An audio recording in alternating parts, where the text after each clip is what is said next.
Ela é natural do estado de São Paulo, atualmente mora na cidade de Málaga, na Espanha, e é autora do romance Divina Paixão.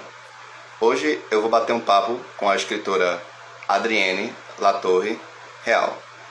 Olá, sejam muito bem-vindos à live aqui do Instagram.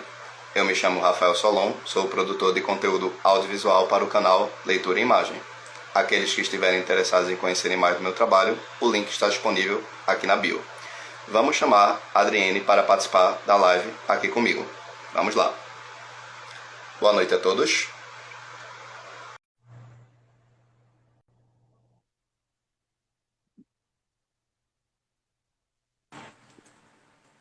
Boa noite, Adriene. Como vai? Olá, boa noite.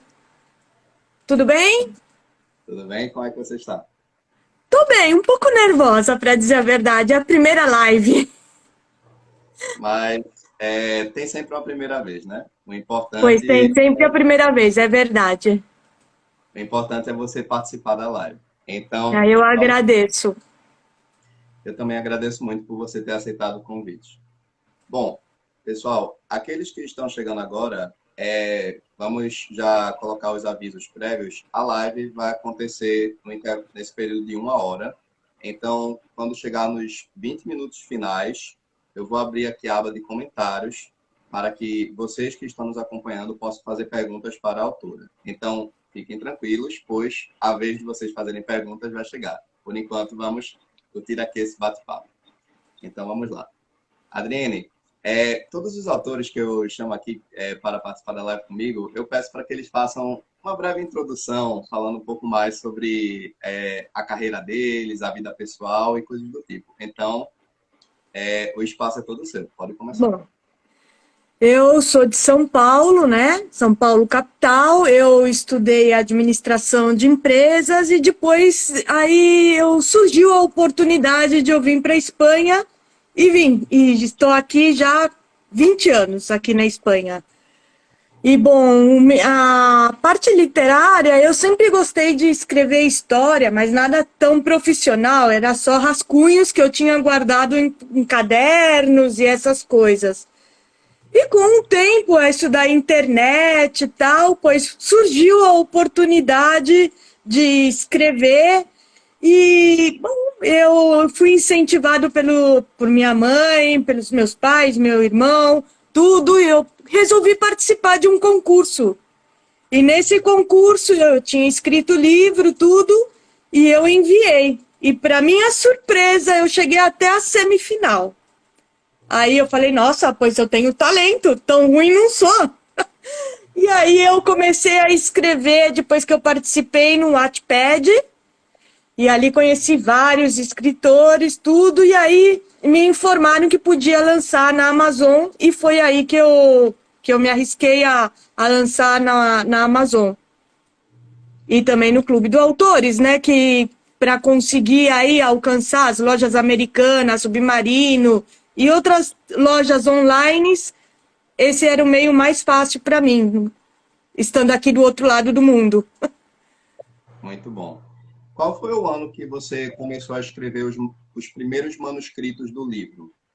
Bom, esse daí eu escrevi a partir de 2015, eu comecei a escrever ele. Aí me surgiu um problema, me deu um pane no computador, eu tinha guardado ele em um pendrive, eu não sei o que aconteceu, desapareceu do pendrive, desapareceu do computador. Eu tentei recuperar o arquivo, tive que chamar em Madrid, porque em Málaga não tem esse tipo de pessoas que trabalham, e eles me disseram que não ia dar para recuperar tudo, então eu voltei a escrever outra vez o livro, que, na minha opinião, ficou muito melhor. Acho que eu aperfeiçoei muito mais. E aí eu lancei em 2017. Então você escreveu duas versões do mesmo livro, basicamente? Eu não digo versão, eu aperfeiçoei. A primeira eu achei que faltava detalhes. Então eu aperfeiçoei, na segunda ficou melhor. Eu acho que ficou melhor. Para ser sincera. Tá certo. Sim, A sinopse do livro basicamente gira entre um romance proibido, né, do personagem Miguel, né, que ele tem uma relação com uma vampira, Esmeralda. Esmeralda. Então, como foi que os primórdios, assim, que surgiu essa ideia? Me conta um pouco mais como foi a Bom, gênese dessa a ideia. ver, geralmente, sempre a gente, quando vê um filme, ou lê um livro, ou uma série mesmo, geralmente só tem vampiro homem. Não sei por quê. Eu falei, bom, pois vai ser ao contrário. Dessa vez, quem vai ser vampira vai ser uma mulher. E aí eu resolvi uma luta entre o bem e o mal e resolvi pôr um anjo. E por que não? Um conflito aí entre o bem e o mal. Entende? E aí eu fiz a história deles, mas tudo inicia desde o período da Apocalipse, entre a Ok. batalha celestial que tem e que o Miguel Arcanjo resolve mandar Lúcifer embora do céu. Né? Tem uma batalha celestial bem assim, eu me inspirei assim na Bíblia, naquela parte da Bíblia mesmo, né? Um pouco de fantasia, não tão sério assim, porque senão é um livro de fantasia, só algumas teorias, digamos assim, para absorver, para jogar no livro, para seguir um método, uma ideia. Além de você ter se inspirado no Apocalipse da Bíblia, existem outras coisas da mitologia judaica que você também se inspirou na construção do seu romance? Não, eu me inspirei na vida real de Drácula, desde aí, que é de Vlad Tepes, que é a história mesmo dele, até que ele vira o famoso Conde Drácula. Quando eu cito as bruxas, porque dentro da criação, quando você viu no book trailer que eu te enviei, quando Lúcifer ele se vingou de terem mandado ele embora do céu nos humanos, na maior criação de Deus. Então ele criou ali, pois as bruxas, os vampiros, os lobisomens, demônios e outros seres que possam surgir, né? Então, por exemplo, as bruxas, eu me inspirei na mitologia, na cultura celta, não mitologia, na cultura celta. Os lobisomens, entre seus mitos e dentro da criptozoologia, que é um estudo que fala sobre essas espécies que se supõe que existiram. Ele é um estudo, uma pessoa que estuda isso, né? E que mais? E do anjo, pois a história de Miguel Arcanjo em Sim, si. ok. Muito do que você traz no seu conteúdo é algo que a gente vê naquele contexto da mitologia comparada, né? Você faz uma mescla de várias coisas da mitologia celta, da mitologia judaica, e toda essa Sim. amálgama de Digamos mitos. que é uma mescla entre a realidade, o meu livro é uma mescla da realidade com um pouco de mitologia, Uhum, entende? E eu sim. quis entrelaçar não sei, para dar para as pessoas entenderem melhor.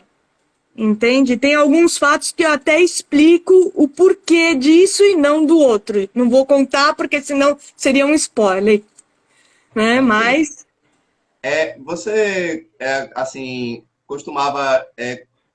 O desejo por escrever, ele já existia muito antes de você ter começado esse romance? Você tinha esse ímpeto, esse desejo já na infância, na eu adolescência? tinha rascunhos, né? Rascunhos. Quando eu estava na escola, eu escrevia, guardava rascunhos em cadernos e essas coisas, mas nada que você pode dizer um livro que tenha 200 páginas.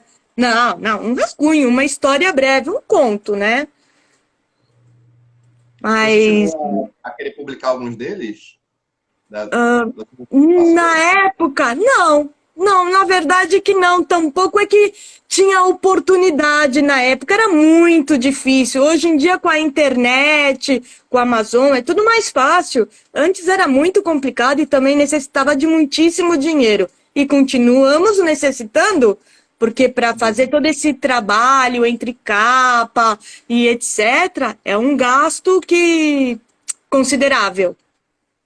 Sim. Falando sobre a capa do seu livro, como foi para você a escolha da arte, da finalização da arte do romance? Bom, para dizer a verdade, essa não foi a primeira escolha. A minha primeira escolha, eu coloquei no Wattpad, eu tenho até ele aqui, eu vou mostrar, mas é feio, o pobre, Era a entende? primeira versão, né?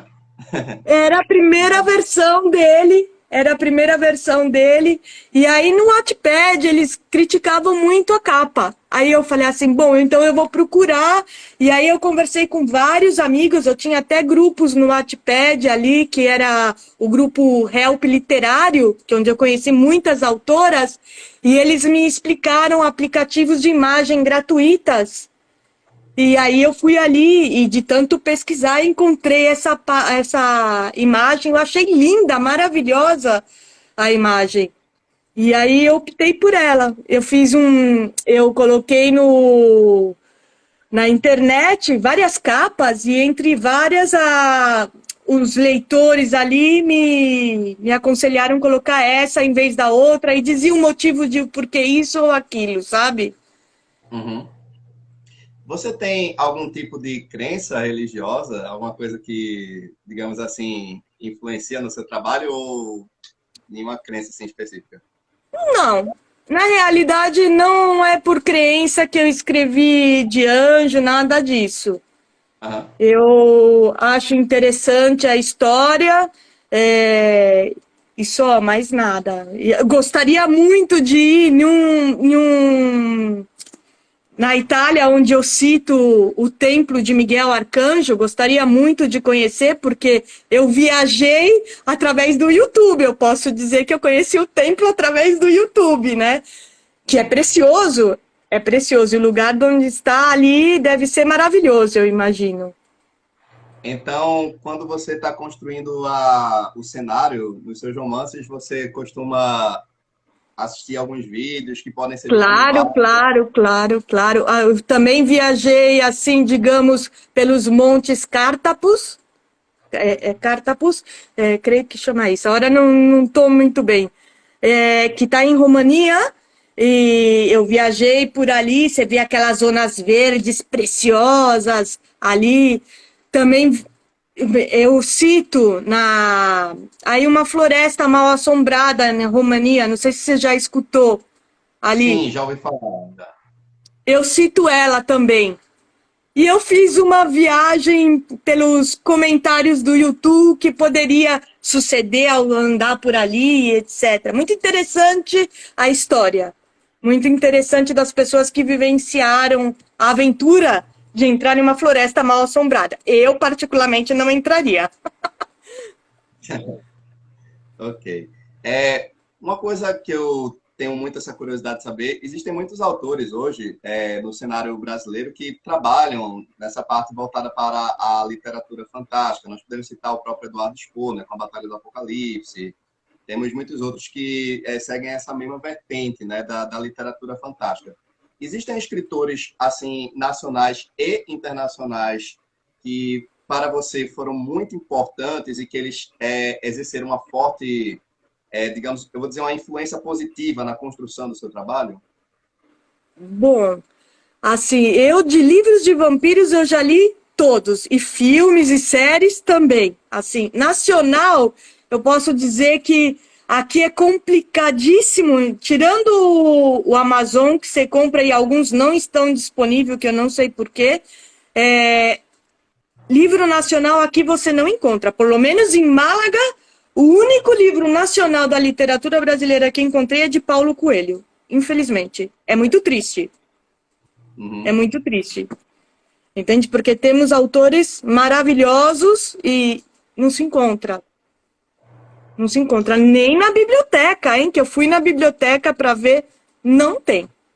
Não tem. Mas sim, eu me inspirei em alguns, por exemplo, os mais modernos que é o Fallen e Crepúsculo, são os mais favoritos para adolescentes, eu chamo assim, voltado para um público juvenil, porque, lógico, tudo tem um caminho. Você não pode ler um Drácula daqueles antigos para jogar em um público juvenil, porque acho que não vai pegar, entende? Ao meu ponto de vista, não sei.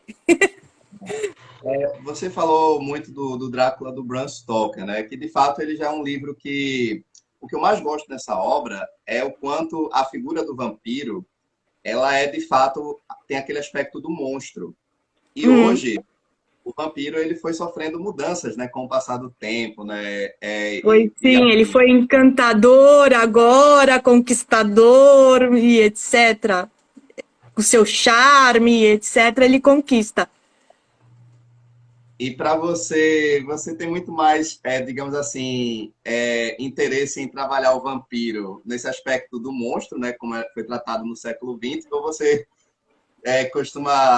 você prefere o vampiro muito mais humanizado? Qual seria o seu tipo assim Bom, favorito? eu digo que o livro tem duas partes. Tem que Sim. mostra aquele monstro e Uhum. depois que vai se tornando mais humano, digamos assim, com o tempo. Eu coloco ele como duas partes. E quem lê vai entender. Já muitos leitores que leram destacaram isso do lado humano da parte do mal, digamos assim, que eu citei, digamos assim. Ok. A trama em si, ela tem muito daqueles arquétipos que são muito predominantes nos livros de romance, né? Aquela questão do amor proibido, muito Romeu e Julieta, né? A gente pega o próprio Crepúsculo também como referência. Então, você poderia falar um pouco, sem entrar em muitos spoilers, sobre a questão do conflito que esses dois personagens que se amam, o que é que eles têm que lidar, qual é a proibição que eles têm que lidar no romance, sem entregar muitos detalhes sobre a trama?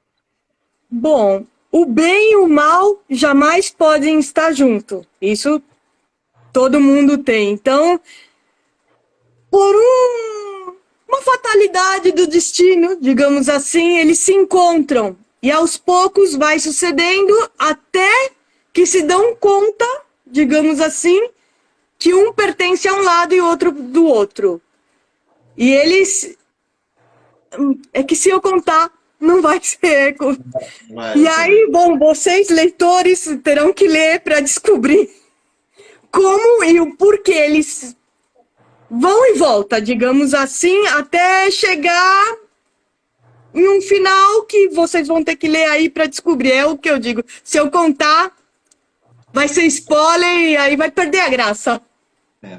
Quando você começou a trabalhar no Divina Paixão, você, de uma certa forma, já tinha focado na questão do tanto da introdução, do desenvolvimento como a conclusão? Ele foi pensado numa história fechada ou você abriu espaço para levar para outros Em caminhos? realidade, eu já tinha um início, um meio e um fim. Eu tinha Sim. mais ou menos montado na cabeça, não no papel, na cabeça, mais ou Uhum. menos como seria. Mas é que eu sou aquela pessoa que vai escrevendo e me vai surgindo ideias, e às vezes o que eu estou escrevendo eu mesmo apago e volto a reescrever o livro, entende? Porque eu não gostei, entende? Então eu sou, não sei, talvez seja muito perfeccionista, não sei como descrever, ou muito crítica comigo mesmo, pode ser também. Então, levou aproximadamente quanto tempo para você fazer essa conclusão de revisão do seu trabalho? Bom, eu acho que uns 3, 4 anos levou entre que eu perdi tudo, revisei, etc. Mais ou menos isso daí, sim, uns 3, 4 anos, sim. Você diria que tem alguns personagens da sua trama que você tem pensado em, acho que eu posso contar uma história separada deles ou algo que esteja conectado com a trama de Divina Paixão? Tem alguns que você diz, posso fazer um spin-off dessa obra? Olha, eu nunca pensei nisso em fazer, mas já tive leitor que me pediu. Ah, Já tive leitor que me pediu. E eu tô pensando, tô pensando. Também já tive leitores que querem a continuação do livro. Eu tenho um esboço, mas não sei se fazer ou não a continuação. você poderia tanto fazer a continuação ou uma história separada, individual, né? Que é muito comum na Sim, sim, literatura, que não sim. faltam para serem seguidos. Além de você ter esse apreço pela literatura fantástica e por livros de romance, você já cogitou em se aventurar em outro gênero literário? Fazer Já, um o outro... que eu tô escrevendo é distinto. Não tem nada que ver com mitologia e é mais realidade. Mas é um romance também. Você pode falar um pouco sobre essa obra também, assim, desse seu projeto recente, sobre, pelo menos sobre o que se trata, né? Sem falar muito. Bom, é sobre um relacionamento que vai ter muitos problemas no caminho e, e vamos ver como vai o final, porque eles ainda estão com problemas, eu ainda não finalizei, eu estou no meio do livro, então é um relacionamento conflitivo, digamos assim. Sim. Mas não Ah, que seja de maltratado, nada disso. Não, não, não. Por problemas que vai surgindo no decorrer da história. Entende? O título eu tenho. O título do livro eu já tenho. então né, já está meio caminho andado, né? A obra em si. Pois é, o título do livro eu já tenho. Agora, o que eu tenho que fazer é concluir ele, mandar para uma boa revisão, como sempre, antes de publicar. E não sei se antes participar de um concurso, porque Hum. não pode ter lançado em nenhum lugar para participar de concurso, que eu vejo injusto. Eu vejo injusto isso. Mas, enfim, as regras são as regras. E não sei se antes de lançar eu vou para um concurso ou não. Já veremos. Você já tem uma classificação desse livro específico? Se ele está mais para a parte de romance, ou suspense, ou rock? Romance, romance, romance. Você diria que tem algum tipo de tema que para você é mais difícil de ser trabalhado? Triste, dramas, essas coisas, eu acho que não. Não, não, não, não. É muito triste. Tristeza já basta a realidade e o dia a dia nosso, cada obstáculo que vivemos, eu acho que não, não, não, não. Sim. Você falou, Principalmente falando de saúde, a pessoa tá morrendo e essas coisas, não, não, não, não, não, não. então nós precisamos um pouco da parte da fantasia até e da ficção para lidar com as intempéries da realidade, né, de uma certa forma. Pois Mas sim. o que eu achei interessante é que o seu livro Divina Paixão ele faz uma mescla, né? Ele pega alguns elementos, né, históricos, juntamente Uhum. com... Existe alguma, digamos aqui, alguma parte da história humana, da ficção histórica, que você é muito atraente? Algum período histórico que você gosta muito de ler sobre? Período histórico, eu gosto muito da época das grandes mitologias mesmo. Eu volto muito atrás, assim, por exemplo, eu também gosto muito da mitologia nórdica, quando fala dos deuses, da grega também. É uma época preciosa, com muita ilusão, muita fantasia. Eu sou amante desse período, na verdade. Eu leio muito a respeito disso e gosto muito também de ver no canal de história. Quando fala a respeito disso, eu amo ver essas coisas. E Sim, filmes e séries e essas coisas a respeito também. sim. Vamos aproveitar então para você falar um pouco sobre a sua paixão cinematográfica. Se você vai aproveitar para você resgatar um pouco dos filmes que são muito importantes na sua formação como escritora ou também na sua formação pessoal. Você pode falar alguns dos seus filmes favoritos? Bom, eu sou amante de filme de super-heróis. Isso daí, vamos, da Marvel e da DC, eu sou amante. Não tem nada que ver o que eu escrevo. Gosto muito também, tudo de filme de Drácula, eu já assisti. Os antigos e os atuais também. Tudo que fala sobre outro tipo de mitologia, de grega, como eu disse, as nórdicas, eu adoro. Enfim, eu vivo no mundo da fantasia, eu amo todo esse tipo de história. E séries também, séries também. Não vou dizer que eu já assisti algumas dramáticas, porque já assisti, mas mais chorei do que outra coisa. Então, eu quase que nem assisto. Para chorar, pois vai ser que não. Quais foram as séries, assim, dramáticas, assim, que deixaram você muito emotiva? Ai, nome assim agora não me vem na cabeça, na Hum. verdade, mas eu assisti com meu marido também e ele que gostava, ele gostava muito da realidade e tinha que assistir porque estávamos juntos e não tinha solução. Ele não assistia o que eu gostava, nunca assistiu nenhum filme de fantasia comigo. Mas são tudo filmes espanhóis, eu acho que nem chegou aí, esse é o problema. Então, meio que vocês têm que entrar num consenso para ver qual vai assistir, porque você gosta de um gênero específico e ele gosta de outro. É, é. Bom, gostava porque se foi, né? Então, gostava. Sim, você falou muito que gosta dos quadrinhos de super-heróis e coisas relacionadas ao tema. Você também se considera uma leitora de graphic novels, de HQs da Marvel, DC? Você tem esse hábito também Não, de não, ler? não, não. Em quadrinhos, por incrível que pareça, eu só lia a Turma da Mônica, que adorava o Chico Bento e o Cascão, e outro foi o mangá dos Cavaleiros do Zodíaco. Eu amava a história. Também assistia o desenho. Então, vamos, eu amava. É engraçado, porque um dos meus autores brasileiros que também trabalha em literatura fantástica, que eu acabei de citar, né, que é o autor do A Batalha do Apocalipse, ele fala o quanto os Cavaleiros do Zodíaco foi importante para a formação dele, né? Até porque trabalha essa questão da moralidade, né, da honra. Sim. Eu Sim, sim, já sim, aprendi. mas olha, eu fiz uma pesquisa a respeito dos Cavaleiros do Zodíaco, que um vai dizer, você tá louca? Não, não, eu fiz uma pesquisa e muita coisa do que eles dizem no desenho, batendo com a mitologia, é real, tá dentro da história. Então, quem criou eles foi muito fiel à mitologia, muito. Foi. Mas o que eu mais gosto na obra em si é o trabalho também dos 12 signos do Zodíaco, né? Dos Cavaleiros de Sim, Ouro e toda aquela mitologia. sim, foi uma mescla, foi bem criativo, eu posso dizer que ele foi bem criativo.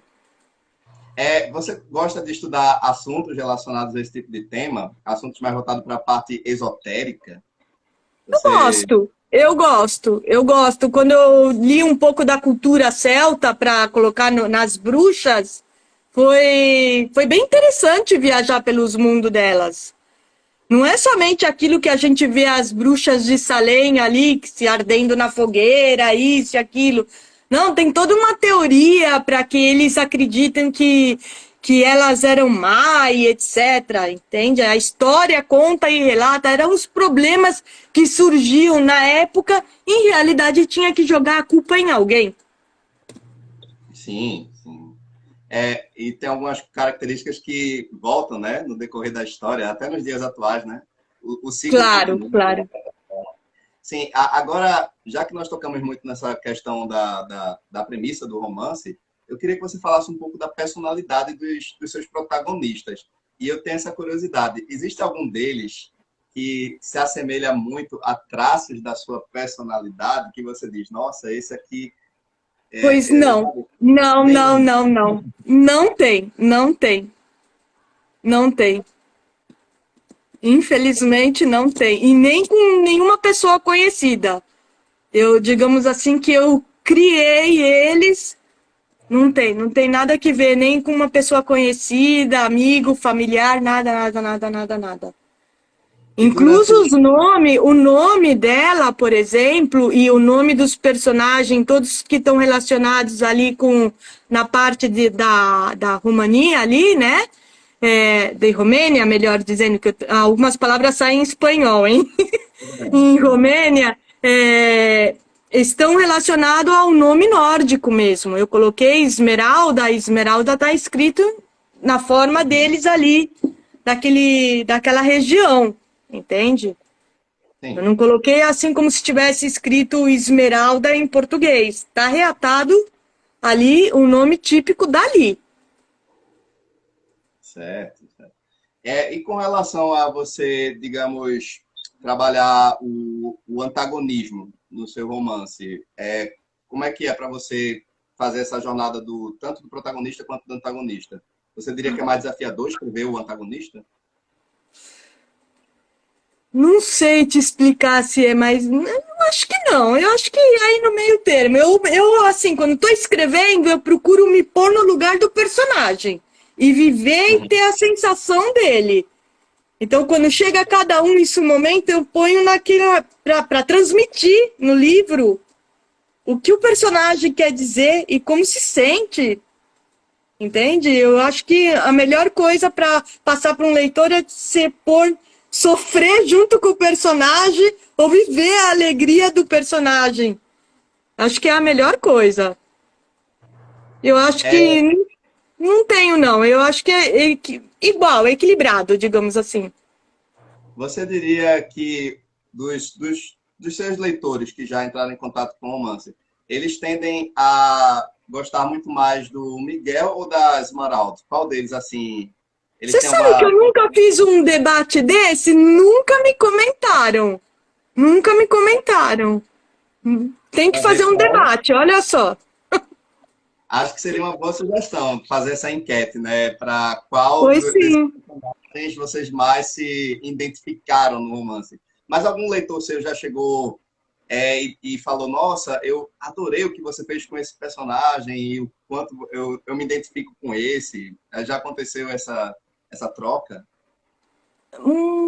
Alguns disseram que bom, que a Esmeralda devia de ser, trocar algumas coisas nela, mas eu não trocaria nada. Eu acho que ela tá perfeita tal como eu escrevi ela, sabe? Então eu não trocaria particularmente nada da Esmeralda.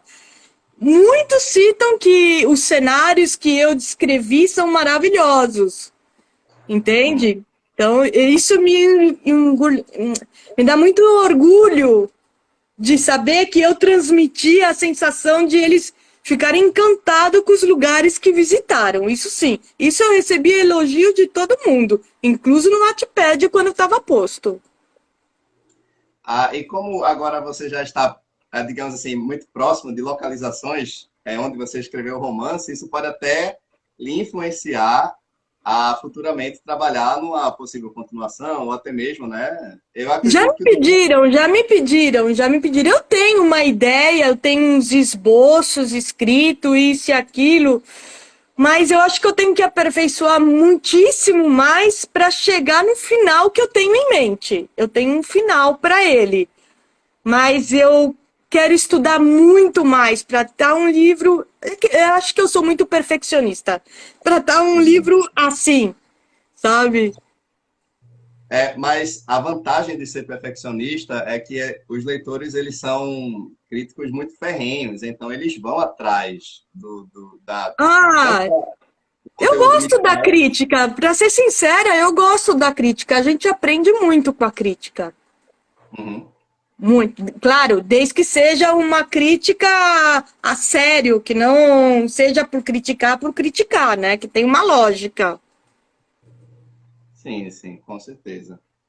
Eu ia até fazer uma pergunta com relação ao seu processo de escrita. Você costuma, digamos, ter um horário específico que você gosta de escrever, né? Porque, por exemplo, eu tenho uma preferência muito pela madrugada. Eu gosto muito de escrever na madrugada. Então, Bom, eu não sei eu se é de você também. quando eu acordo antes de fazer qualquer coisa, assim, se eu não tenho nenhum trabalho extra para fazer, porque eu sou autônoma, né? Então, Uhum.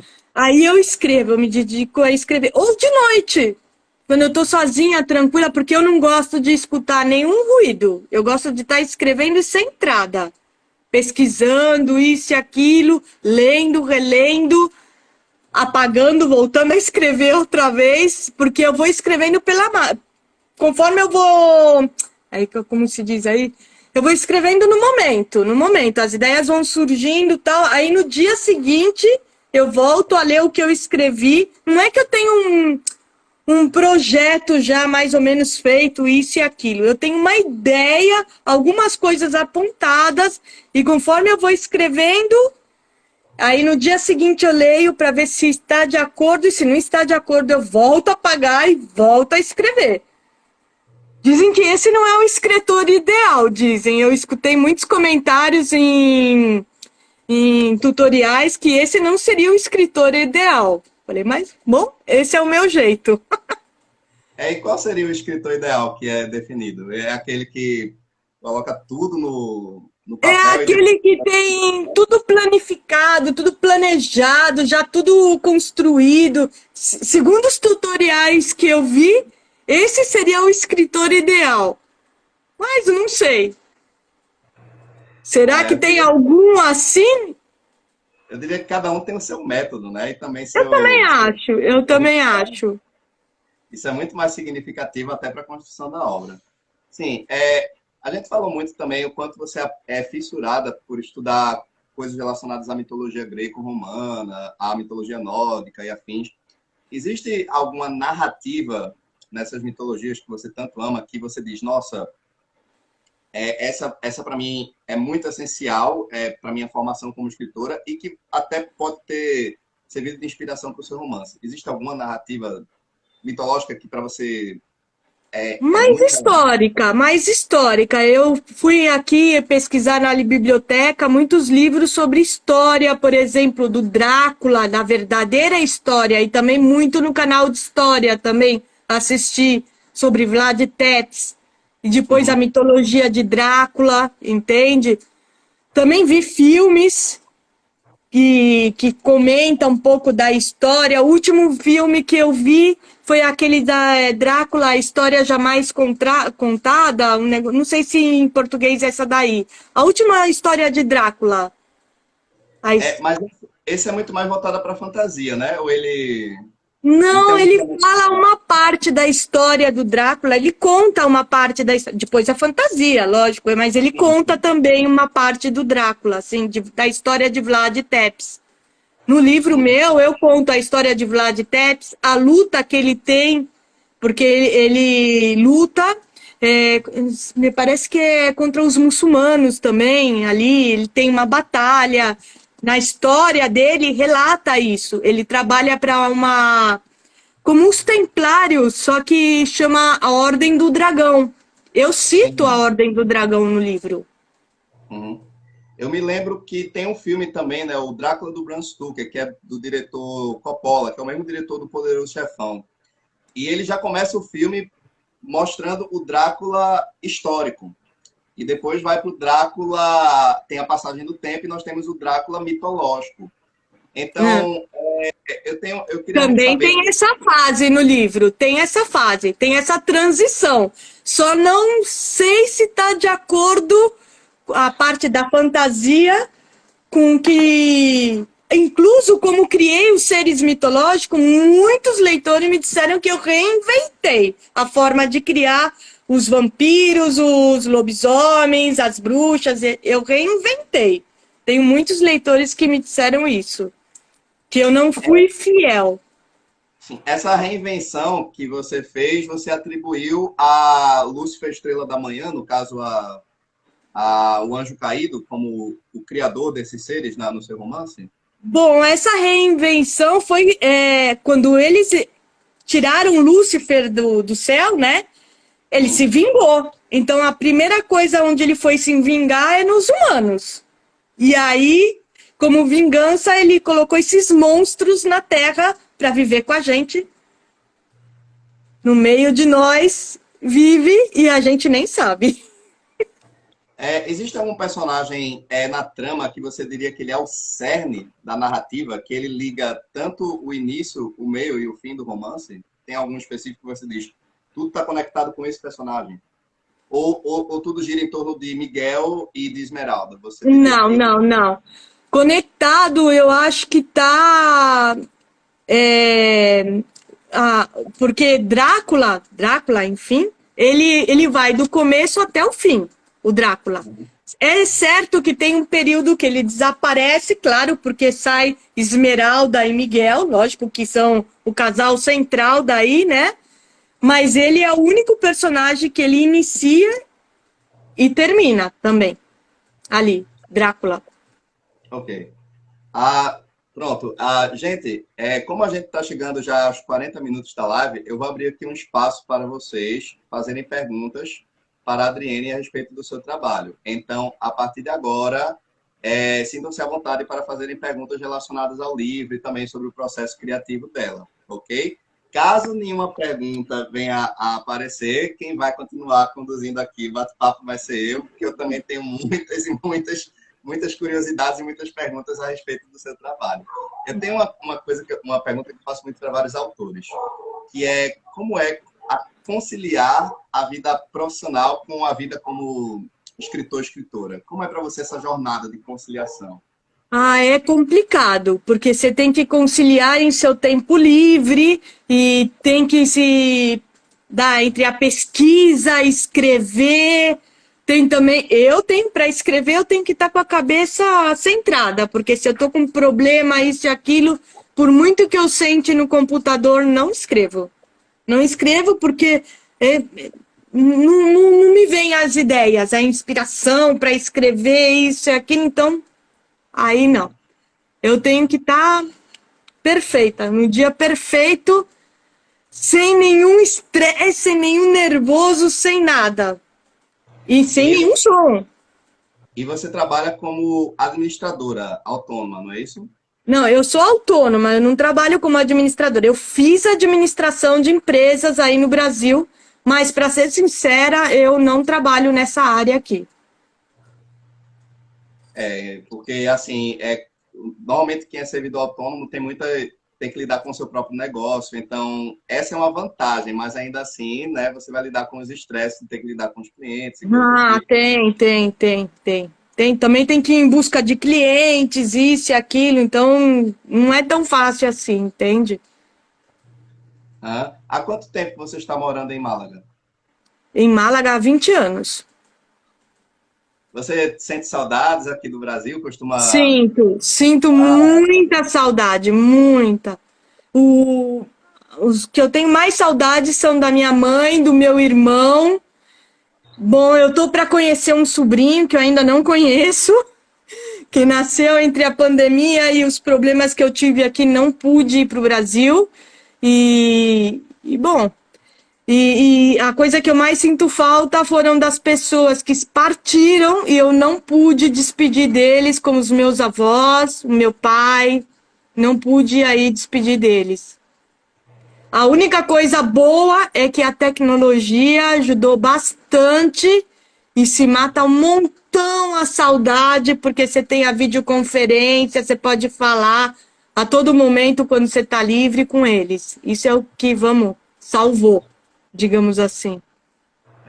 E agora que você está fazendo a primeira live falando sobre o seu livro, você pode até começar a expandir, já ir participando de outras relacionadas, né? Vai abrir um leque de possibilidades para você divulgar também o seu trabalho. Isso assim espero, assim espero. Na sua família, você diria assim que seus pais eles tiveram uma forte contribuição no incentivo para você começar a tornar-se uma escritora? Eles tiveram... Minha mãe é uma leitora nata, né? Minha mãe é aquela leitora que devora livro. Se você deixa e tem uma tonelada de livro ali, acho que ela termina em 3 segundos, vamos. Mas meu pai, ele como engenheiro e essas coisas, ele gostava muito de ler outro tipo de leitura, né? Voltada mais para a área dele, algo mais técnico, mas também sempre estava lendo isso daí. Isso daí ajudou bastante, sabe? Minha avó também era uma leitora nata, então cada um fez a sua participação, colaboração, só que cada um tem um gosto. O meu irmão, por exemplo, ele gosta muito de reis, princesas e essas coisas, mas tudo história real, sabe?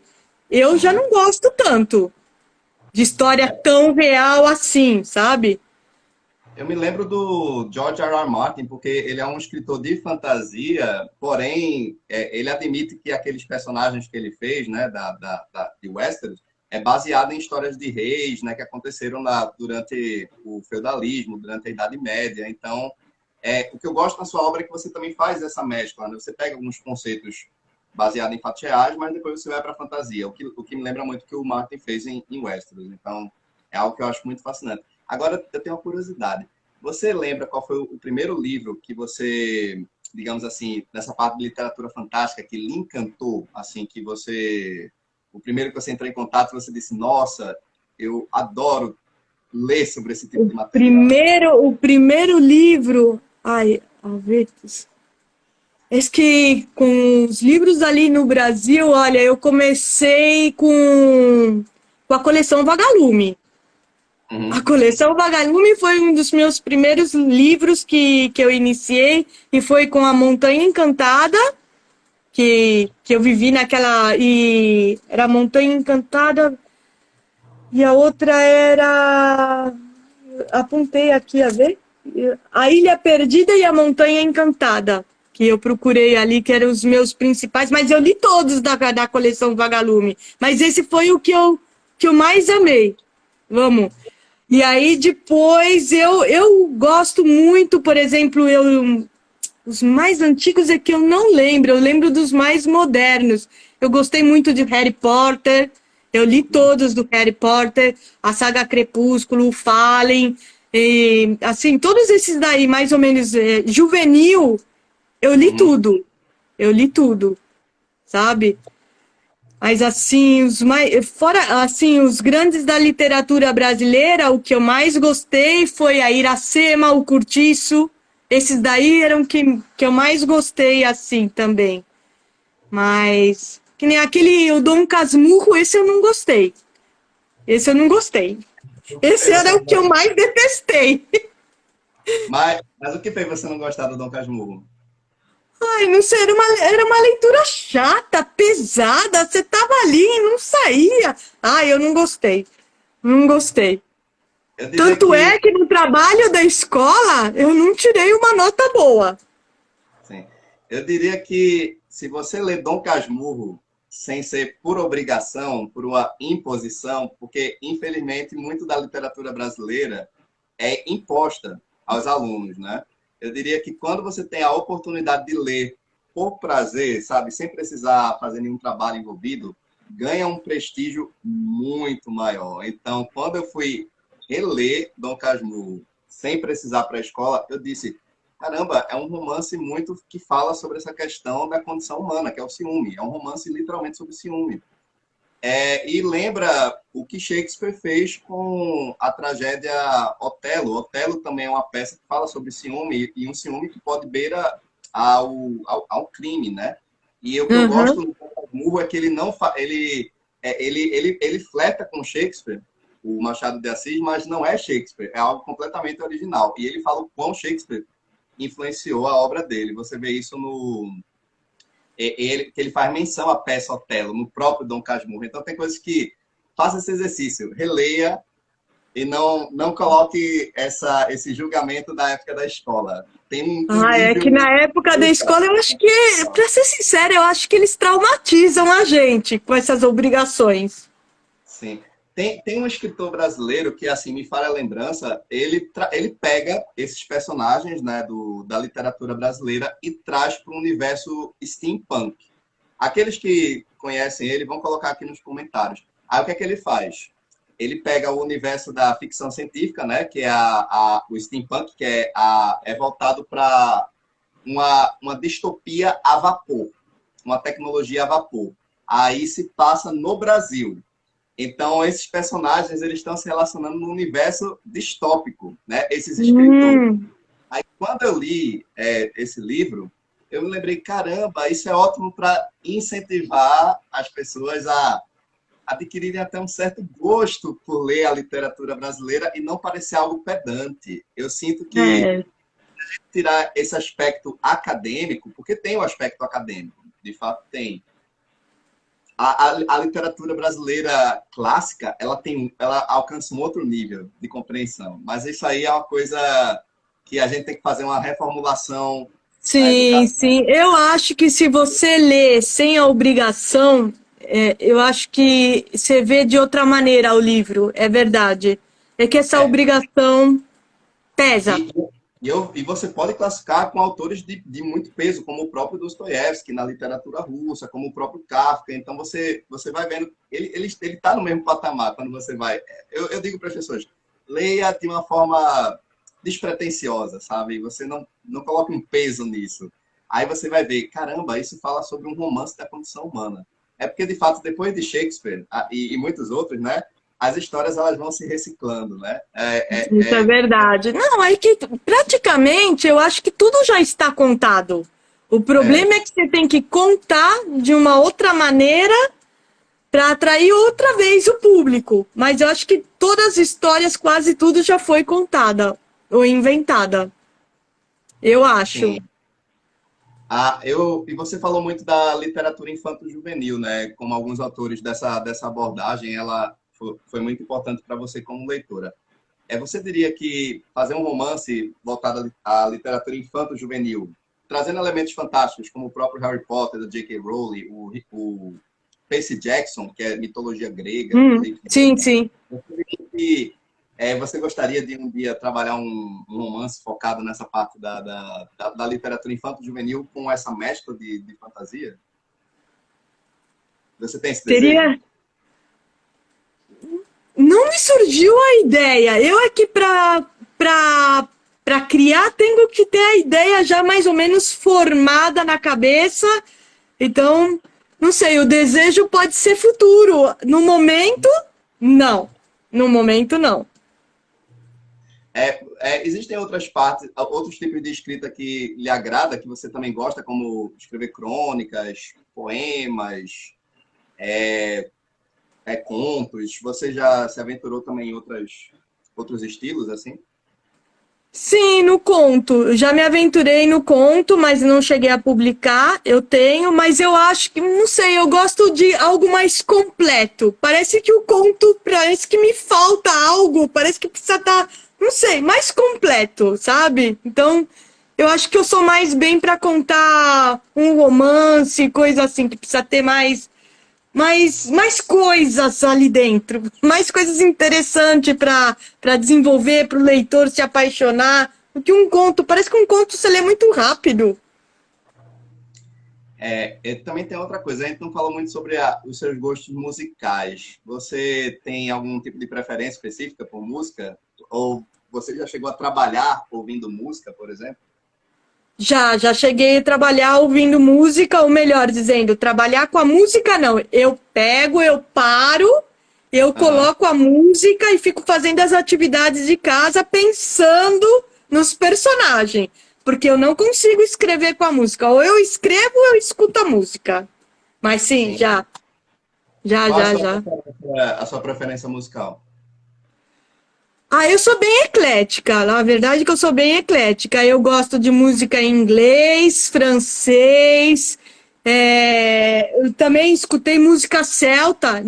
Tanto é assim que no livro tem uma música celta que eu pus. Eu citei no livro a música celta. Gosto de música também romântica para bailar e essas coisas. Amo.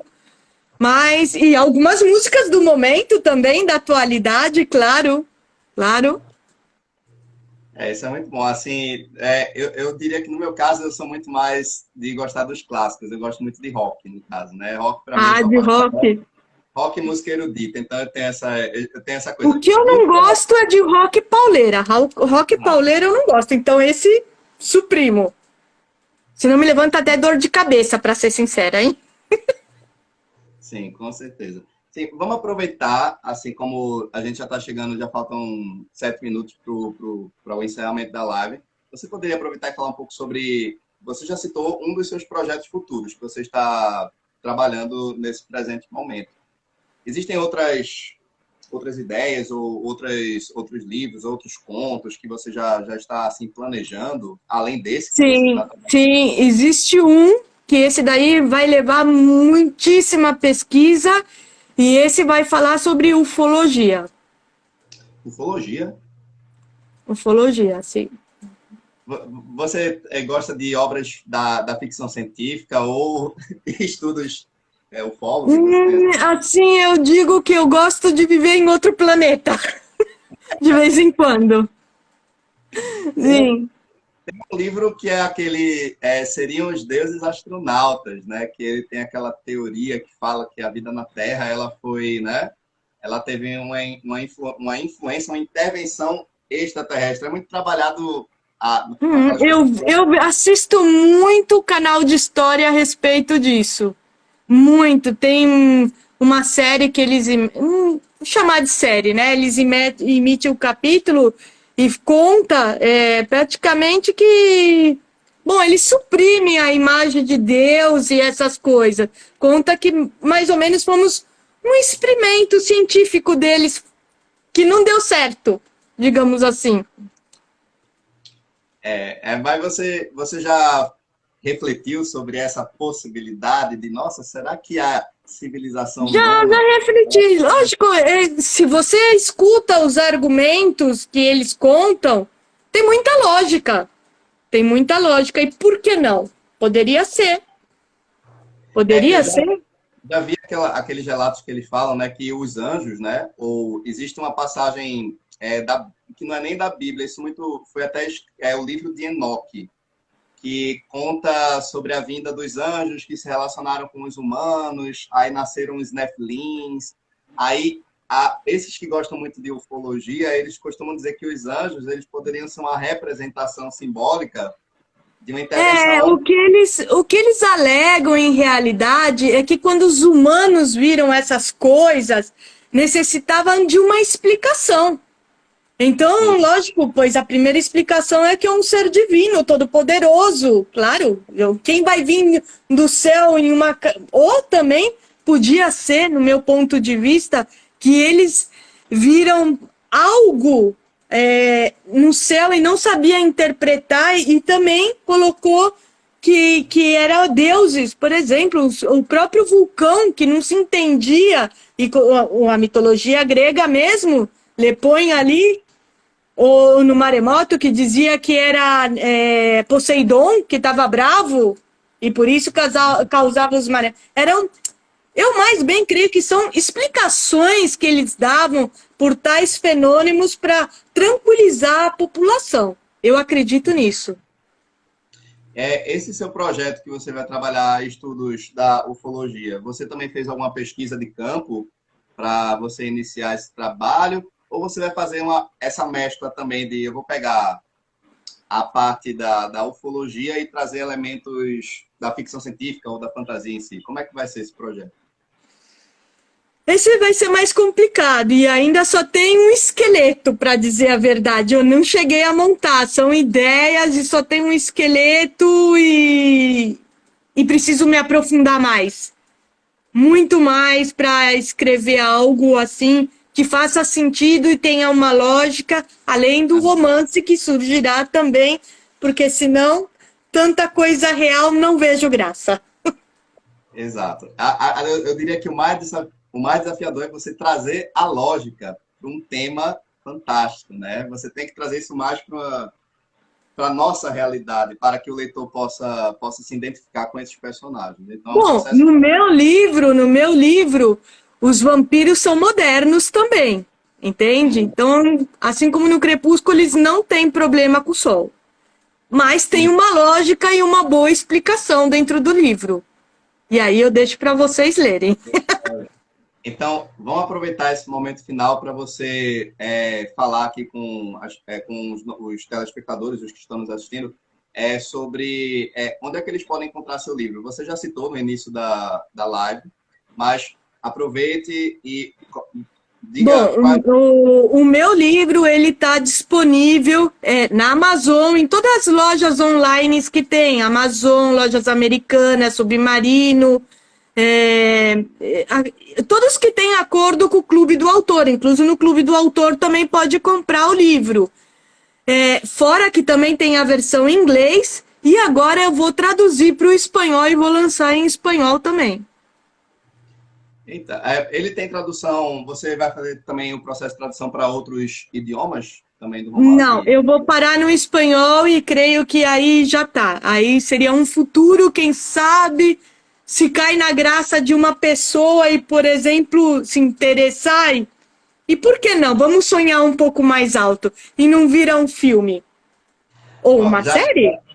já escalou o elenco? Já tem na sua mente quem iria interpretar Miguel, quem iria interpretar Esmeralda? Você já... Não tenho nenhuma preferência, isso eu já deixaria para o diretor.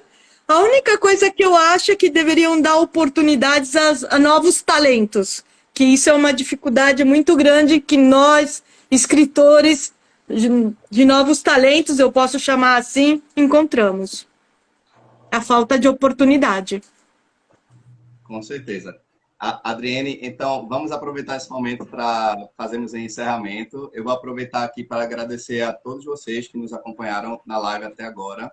Lembrando que o conteúdo vai estar gravado aqui no meu feed do Instagram. Então, para aqueles que, por N motivos, não puderam acompanhar desde o início, fiquem tranquilos, pois o material vai estar aqui gravado. Então, eu queria aproveitar e fazer esse agradecimento a todos vocês. Também agradecer a você, Adriene, por ter topado participar da live comigo. E sinta-se à vontade, pode fazer agora os seus agradecimentos. Eu agradeço a todos que estão acompanhando a live, a ti principalmente por essa oportunidade e, bom, e espero que o que eu disse atraia muitos leitores ou curiosos, digamos assim, porque às vezes a curiosidade pica. E não sei, eu espero que tenha agradado a minha conversação com você. E isso, vamos, não sei mais o que dizer. Eu sempre aprendo coisas novas com cada uma das pessoas que eu chamo aqui para comparecer à live comigo. Então, para mim, é uma experiência muito marcante fazer essa troca, que eu acho que é o que é realmente importante. Então, Adriene, muito obrigado mesmo. Então, aqueles que têm o desejo de conhecer um pouco mais sobre o trabalho dela, acompanhem o perfil dela nas mídias sociais, aqui no Instagram. Lá vocês vão ver o link, né? Queria aproveitar para dizer que agora o livro físico e tanto o e-book nesse mês aqui do Dia dos Pais, aqui nesse mês de agosto, vai estar em promoção, tá? Até o final do mês, o e-book está em promoção e na Amazon do Brasil, o meu livro está com 5% de desconto, o físico.